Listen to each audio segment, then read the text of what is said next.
Throughout the 250 years since America proudly raised the flag for freedom, Ireland's sons and daughters sought to repay the gift of opportunity through service to their new homeland. Irish workers helped craft the skylines of America's great cities and fortify the fabric of communities across the land.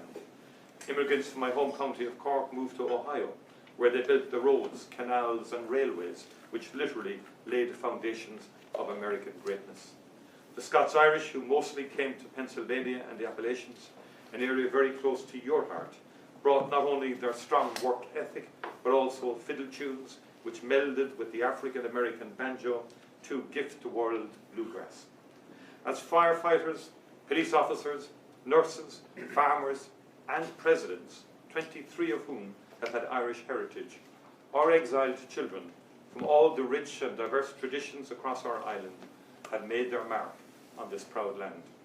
Today we continue to contribute to American prosperity as a significant economic partner, and Ireland is now the 5th largest foreign investor in the USA, and every morning hundreds of thousands of Americans go to work in almost 800 plus Irish-owned farms.